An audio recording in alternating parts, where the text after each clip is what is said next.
Sir अब तक मतलब ऐसे कितने एग्जाम्स वगैरह हुए हैं जिसमें बच्चों ने क्वालिफाई किया है? मोस्टली बच्चे जो सीजीएल के जी एग्ज़ाम्स होते हैं, सीएचएसएल हो गया, चार्टर्ड अकाउंटेंट का हो गया, जी प्लस आपका कंपनी सेक्रेटरी के एग्ज़ाम हो गए, जी नीट, जेई, जी और काफ़ी बच्चे हैं जो यूपीएससी के फाइनल राउंड तक भी पहुंचे, जिन्होंने जी इंटरव्यू भी दिया है। वो बहुत ही अच्छे अच्छे काफ़ी बच्चे हैं। वाईफाई से लेके चार्जिंग पॉइंट से लेके हर एक चीज़, एसी हो गया, कोई मतलब हर एक बेसिक फैसिलिटी जो हम उसे जी प्रोवाइड कर सकते हैं वो हमने प्रोवाइड की है। जी। नमस्कार दोस्तों, मैं दीक्षा चौधरी, स्वागत है आपका एचपीएन न्यूज में। तो आज हमारे साथ मौजूद है मुख्य अतिथि पारस सिंह, जिनकी लाइब्रेरी न केवल ज्ञान का भंडार है बल्कि एक ऐसा स्थान है जहां छात्रों को उनके लक्ष्य की प्राप्ति होती है। तो सर, सबसे पहले तो मैं आपका धन्यवाद करना चाहूंगी कि आपने अपना कीमती समय हमें दिया। मैं चाहूंगी सर, हमारे दर्शकों को आप अपना परिचय दें। मेरा नाम पारस है और मैं कौशाम्बी का निवासी हूँ। और मेरा बिजनेस जो है एकांत लाइब्रेरी, और कौशाम्बी, वैशाली और इंदिरापुरम में इसकी लोकेशंस हैं। जी। तो सर, आपको अपनी लाइब्रेरी शुरू किए हुए कितना समय हो चुका है? लगभग लगभग 5 से 6 साल हो गया है। जी। 2020 में स्टार्ट किया। तो सर, वो तो कोरोना वाला समय था, तो सर आपको क्या-क्या परेशानियों का सामना करना पड़ा उस समय में जब आपने लाइब्रेरी की शुरुआत की? 2020 में तो खैर जब स्टार्ट किया था जी, तो 2020 में फेब के मंथ में स्टार्ट किया था। जी, फर्स्ट फेब को उसकी ओपनिंग थी। जी, 22 मार्च को फिर लॉकडाउन की जी, इंफॉर्मेशन आ गई थी। फिर धीरे धीरे बच्चे भी कम होने जी, लगे। मतलब उसके बाद तो ऑन एन अप्रोक्स 6 महीने तक वो बंद ही रहा। जी, उसके बाद फिर रीओपन हुआ अगस्त सितंबर में।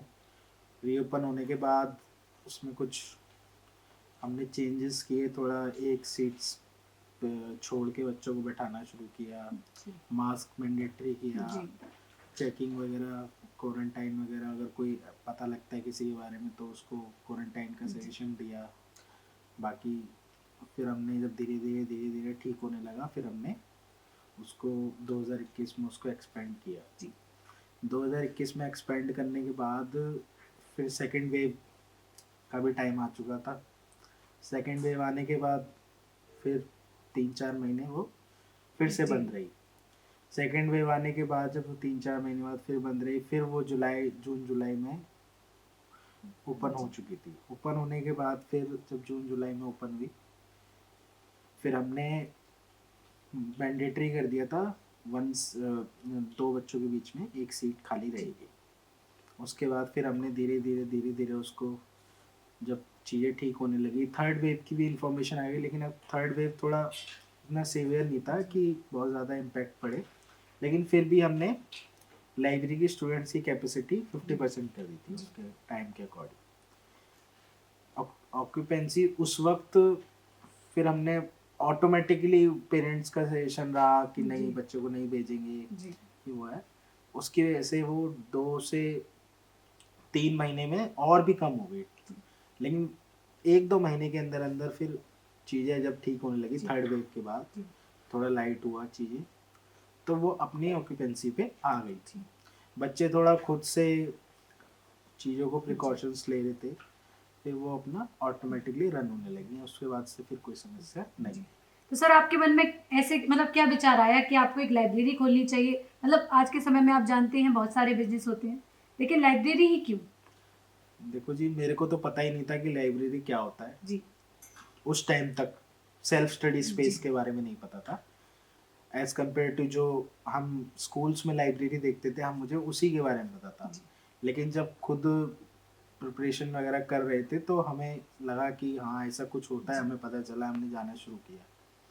तो अब जब हम जाते थे उस टाइम लाइब्रेरी वगैरह में, तो वो एक हब था। जी, जैसे लक्ष्मी नगर, करोल बाग हो गया, वो हब में जाते थे।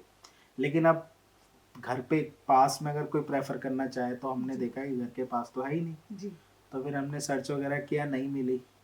तो धीरे धीरे हमने सोचा कि चलो एक एक इनिशिएटिव लेते हैं इसको देख के। तो जी, हमने फिर खुद से एक ब्रांच सेटअप करी थी 2020 में। जी, उसके वजह से हमने फिर एक्सपेंड भी करा, जी, जब हमें लगा कि जब यहाँ नीड है तो और भी नीड होगी। जी, बिल्कुल। तो सर, क्या-क्या फैसिलिटीज़ वगैरह रहती हैं आपकी लाइब्रेरी में छात्रों के लिए? वाईफाई रहता है और चार्जिंग पॉइंट्स रहते हैं, जी, पिन बोर्ड हो गया, लॉकर फैसिलिटी, और एकदम सेपरेट वॉशरूम हो गए जी जिनका पूरा ध्यान रखा जाता है, एक स्टाफ हमेशा रहता है उसको जी क्लीन वगैरह करने के लिए।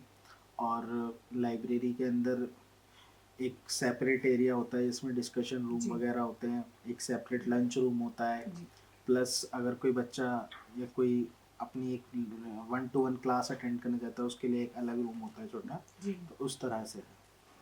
तो सर जैसे कि आपने देखा होगा कि एक ही जगह पे आजकल मतलब बहुत सारी लाइब्रेरी हो जाती हैं, तो आपकी लाइब्रेरी में ऐसा क्या है जो लोगों को सबसे ज़्यादा अट्रैक्ट करता है? आ, मैं अगर सही कहूँ तो फर्स्ट मूवर एडवांटेज और जी पहले लिया गया इनिशिएटिव कह लो जी उसको, जो हमने लिया था।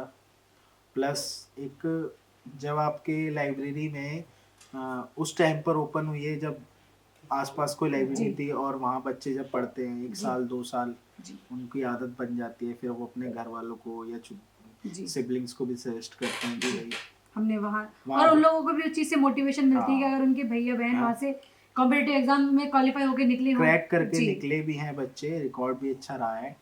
ऑन एन एवरेज मंथली 2 बच्चे 3 बच्चे सिलेक्शन तो थे। सर अब तक मतलब ऐसे कितने एग्जाम्स वगैरह हुए हैं जिसमें बच्चों ने क्वालिफाई किया है? मोस्टली बच्चे जो CGL के जी एग्ज़ाम्स होते हैं, CHSL हो गया, चार्टर्ड अकाउंटेंट का हो गया, जी प्लस आपका कंपनी सेक्रेटरी के एग्ज़ाम हो गए, जी नीट जेई, जी और काफ़ी बच्चे हैं जो यूपीएससी के फाइनल राउंड तक भी पहुंचे, जिन्होंने जी इंटरव्यू भी दिया है। वो बहुत ही अच्छे अच्छे काफ़ी काफ़ी बच्चे हैं, जी और यूपी पीसीएस के मेंस इंटरव्यू देने वाले बच्चे हैं। जी ऐसा कुछ है। बच्चे तो तैयारी तो सभी फील्ड के जी आते हैं, लेकिन मोस्टली जो ये मेजर है ना, जी।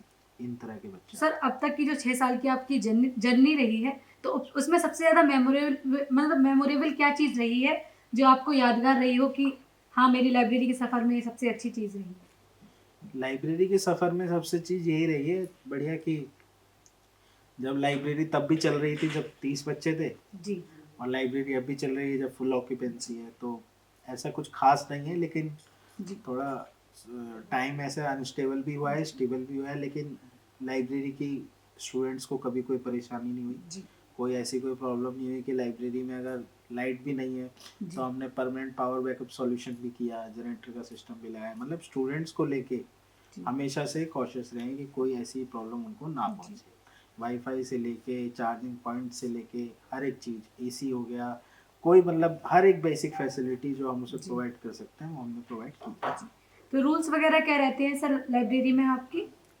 ऐसे कुछ खास रूल्स नहीं होते, लेकिन एक बेसिक रूल यही है कि अगर आप पढ़ने आए हैं तो आप डिस्कशन जी डिस्कशन रूम में करें, जी लंच आप लंच रूम में करें, आप अपनी पढ़ाई करते वक्त किसी से साथ वाले से बात ना जी करें। प्लस जब आप पढ़ रहे हैं तो आपको जी ये ध्यान में रखना है कि अगर आपका फ़ोन वहाँ पर है तो जी साइलेंट पे रहे, कोई आपका वीडियो क्लासेस जी वगैरह स्पीकर पे ना हो।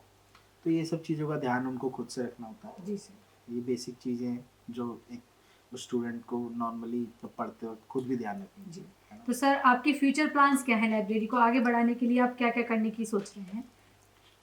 हमारे फ्यूचर प्लान्स इसमें कुछ इस तरह से हैं कि हम एक आसपास के जितने भी एरियाज में जहाँ लाइब्रेरीज अवेलेबल नहीं है, चाहे जी, पब्लिक लाइब्रेरी हो चाहे प्राइवेट लाइब्रेरी हो, लाइब्रेरी होना बहुत ज़रूरी है जी, एरिया में। एक लाइब्रेरी मिनिमम होनी चाहिए, वो जी, हमारी ना हो चाहे किसी की भी हो, जी।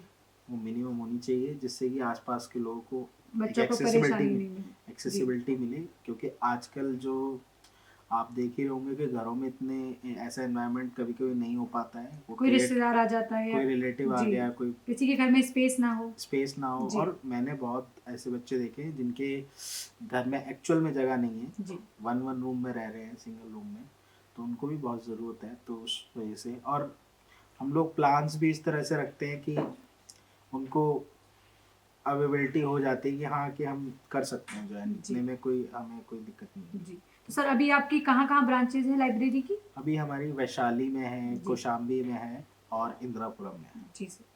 तो सर जैसे कि आजकल आपने देखा होगा लोग मतलब लाइब्रेरी को एक व्यवसाय का ज़रिया समझ रहे हैं, तो आप उन लोगों के बारे में क्या कहना चाहेंगे?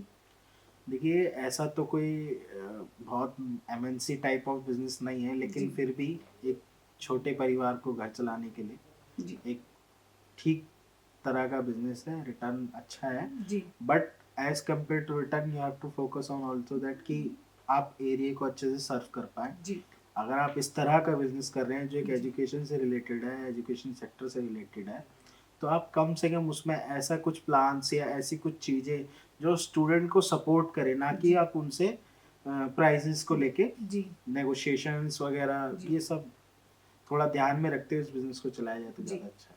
जैसे कि बच्चों को उनकी सफलता की तरफ आगे बढ़ने हाँ, में हाँ। आसानी हो। अब देखिए फॉर एग्जांपल कि अगर आपके पास कल को कोई स्टूडेंट आता है, वो इनकैपेबल है आपकी फीस को जी। अफोर्ड करने के लिए, तो देयर इज़ अ रिस्पॉन्सिबिलिटी जी। On you that you have to give him a जी। चांस। आप उसे बिल्कुल। चांस दो कि आप डिस्काउंट जी। हो, चाहे आप कमिटमेंट हो, या कुछ भी, मतलब आप जो कर सकते हैं जी। बेस्ट उसके लिए आपको करना बहुत ज़रूरी है। जी। सर, मैं आपका धन्यवाद करना चाहूँगी कि आपने मतलब हमारे दर्शकों को लाइब्रेरी को लेकर इतना अवेयर किया। Sir, thank you. वेलकम।